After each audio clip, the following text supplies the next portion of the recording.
Election process of the President of India. India achieved independence from the Britishers on 15th of August 1947, initially as a dominion within the Commonwealth of Nations with George VI as king, represented in the country by Governor General. The Constitution of India was eventually enacted on 26th of November 1949 and came into force on 26th of January 1950. The Constitution provided for an elected head of the state, the President of India. The offices of Monarch and Governor General were replaced by the new office of President of India with Rajendra Prasad as first President. The President of Republic of India is the head of State of India and the Commander-in-Chief of the Indian Armed Forces. The Presidential Election Process.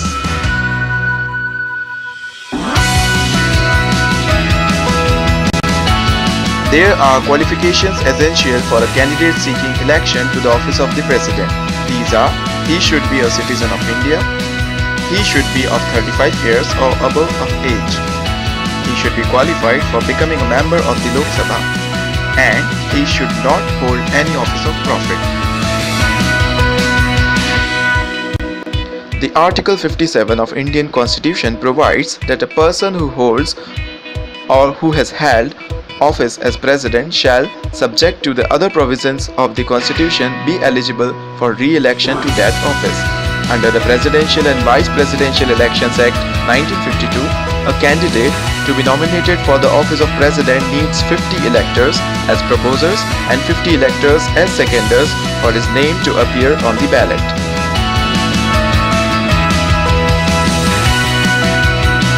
The Article 54 of the Constitution of India provides for an indirect method for the election, in which the President is elected by an electoral college which consists of the elected members of both the Houses of Parliament of India, that is, all elected MPs,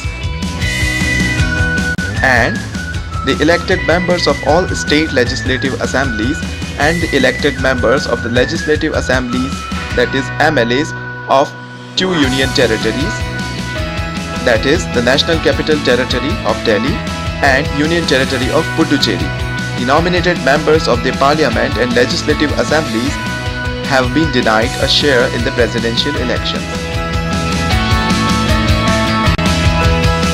The President of India is to be elected indirectly by an electoral college in accordance with the system of proportional representation by means of a single transferable vote system and secret ballot.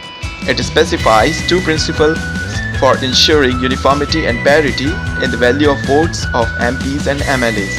The value of vote of an MLA of each state is to be in proportion to the population of that state. In order to determine value of vote, the following formula is used. Value of vote of an MLA of a state or union territory is equal to total population of a state or union territory divided by the number of elected MLAs of a state or union territory multiplied by 1000. By using the formula, the value of vote of each MLA of each state is calculated, and then the total value of votes of all the MLAs of the states is aggregated. The population data is taken from the 1971 census. This census will be used until 2026. For example, the total population of Madhya Pradesh in 1971 was 3,17,180. The total number of elected members of the Legislative Assembly is 230. So the value of vote of an MLA will be around 131. For securing parity between the states and the union, it has been laid down that the total value of votes of all the elected members of Parliament, that is, MPs, shall be equal to the total value of votes of all the MLAs of all states. This is determined by the following formula. Value of vote of an MP is equal to total value of votes of all MLAs of all states and union territories divided by total number of elected MPs of Lok Sabha and Rajya Sabha.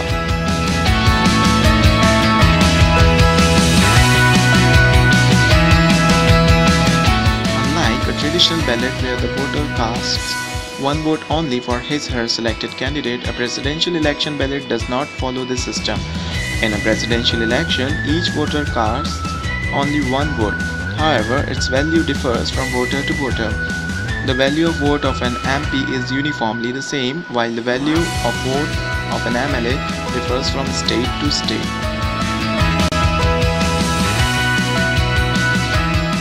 As for example, the value of vote of an MP from Odisha, like every other MP, is the same, that is around 708, but the value of vote of an MLA from Odisha is different.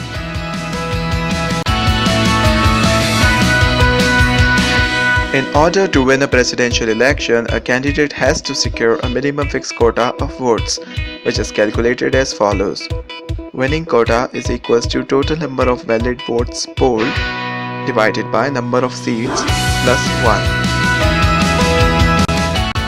Each member of the Presidential Electoral College, while casting his vote, also indicates his preferences: first, second, third, fourth, and so on. His vote goes to the candidate to whom he gives his first preference vote. But in case that candidate fails to win the required winning quota and no other candidate also gets the required winning quota of votes, his vote is transferred to the candidate to whom he has given his second preference vote, and so on. When in presidential election, no candidate gets the required winning quota of votes in the first count, which is done by counting the first preference votes secured by each candidate, the candidate with the lowest number of votes polled gets eliminated. His votes are then transferred to the remaining candidates on the basis of the second preferences as recorded by his voters. This process is repeated till one of the contesting candidates secures the required winning quota. This transfer system was used only once at the time of 5th presidential elections held in 1969. It has not been used thereafter because each presidential election has given a clear majority to one candidate. Issuing whips to garner votes for a particular candidate is prohibited. On 25th of July 2007, Srimati Pratibha Patil took over as President of India from Dr. APJ Abdul Kalam. She got the honor of being the first woman President of India. The President is required to make and subscribe in the presence of the Chief Justice of India or, in his absence, the senior-most judge of the Supreme Court, an oath or affirmation that he/she shall protect, preserve and defend the Constitution of India. Thanks for watching. Please like, share and subscribe for more.